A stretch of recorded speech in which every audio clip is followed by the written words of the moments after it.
that he is seeing justice being done.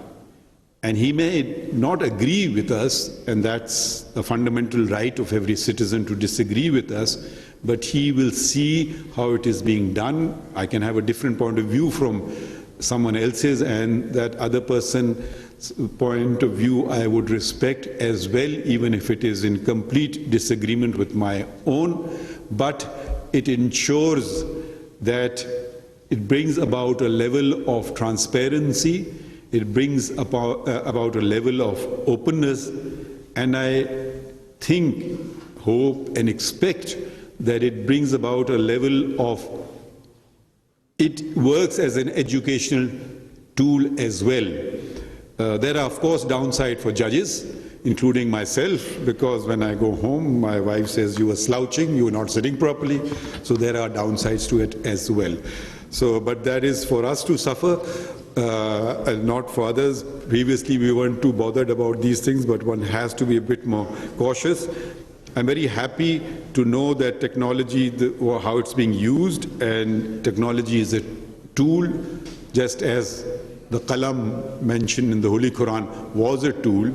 Now we have further technology, and we must use these tools to gain knowledge. And what does a judge possess? A judge possesses primarily, he should know the law and as much of it as possible, so that helps in making him or her a better judge. So I'm very happy about the WhatsApp groups that had been, and I'm particularly pleased to note that it is not what the Federal Judicial Academy determines the judges required to be taught or be provided expertise in, but the demand is now coming from the judges in the training need assessment, abbreviated as TNA.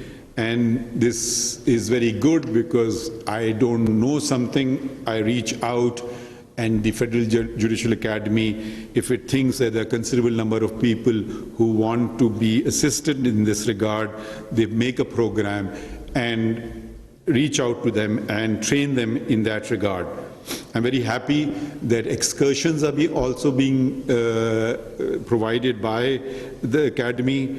I would stress one aspect, if I may recommend to Justice Shah and to the Director General of the Academy, which is the future really, and that is being aware of the environment, being aware of environmental problems, learning of conservation, preserving limited resources, pollution, climate change.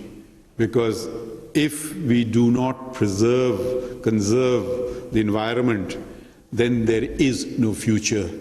That is fundamental, not just for this generation, but if you care about your children and grandchildren, this is something you have to. It's no longer optional, you must.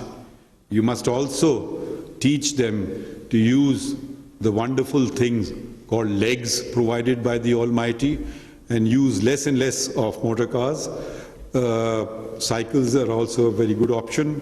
Conserves waste of imported fuel, adding to the greenhouse gases, etc. There is other kinds of waste also which I would suggest and recommend that it should not be used. I saw plaques of, I had forbidden a plaque of mine being put up anywhere in Balochistan when I was Chief Justice Balochistan, and the Director General, I can direct not to put up any plaque with my name on it. So this is a complete waste of resources.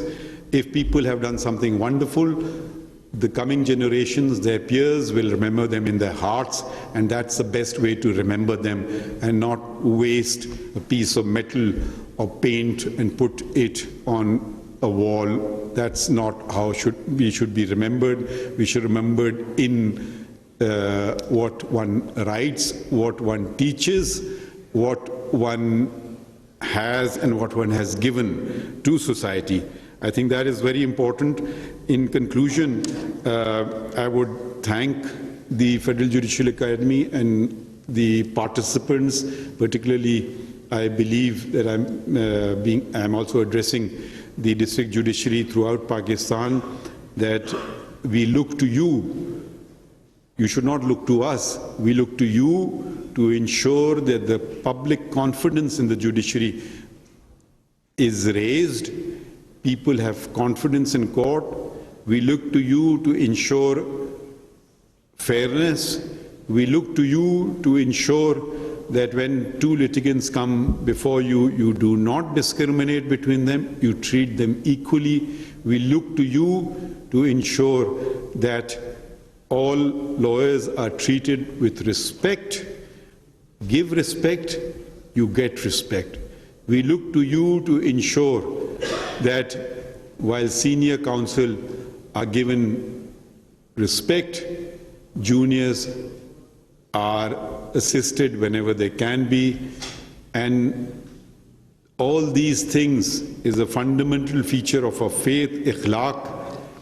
Ikhlaq there must be in judges, and when there is in us, I'm confident that it will be reciprocated by the litigants and the lawyers. As a practicing lawyer for more years than I've been a judge, I did not mind what was decided by the judge, even if he decided against me. I did mind how I was treated in court, and I was given as much time as the other side, and that is very important. So the principal feature of our system is justice must not only be done, but be seen to be done. This is something which one must keep reminding oneself of. I try to remind myself of this every day. In conclusion, I would like to thank first and foremost Justice Mansoor Ali Shah. I think all of you agree that he was the right man for the job.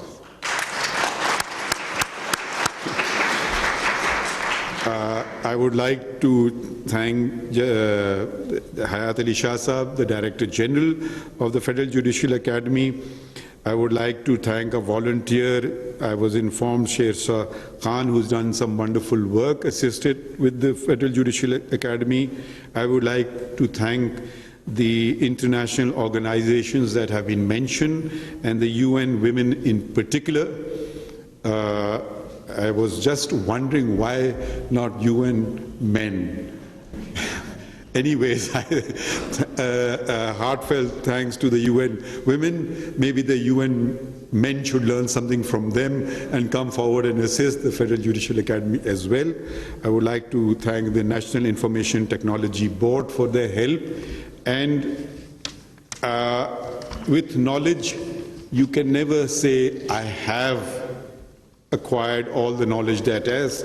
It's a continuous process, and I'm very happy that this Judicial Academy is becoming a more interactive, proactive organization and reaching out, as opposed to the Federal Judicial Academy being somewhere nobody quite knows where it is or what it does.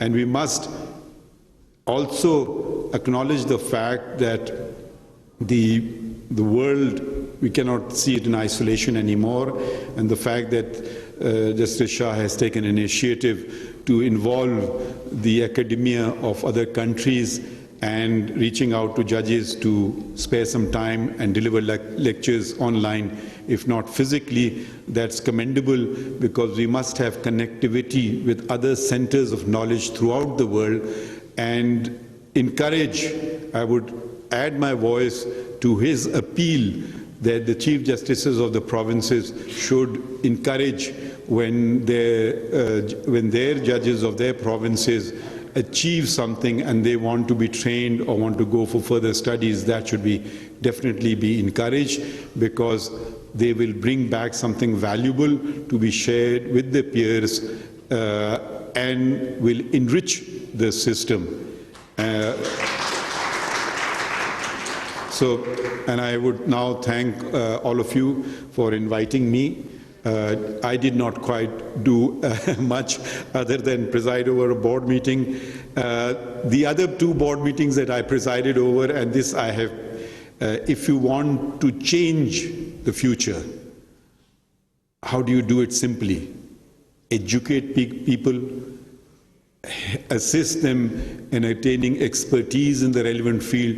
That's how you can change immediately the future. It can start immediately. And it is for this very reason when the message of that is in the Holy Quran, the very first word was Iqra. It could have been so many other things. It could have been namaz, roza, zakat, hajj. Iqra, read. And from reading, knowledge, learning, the use of the pen. The very first direction from above there was that. And what is that? Acquisition of knowledge. Go to China if you have to acquire knowledge, hadith of the Prophet. And with these words, I thank you all for your patience. Thank you.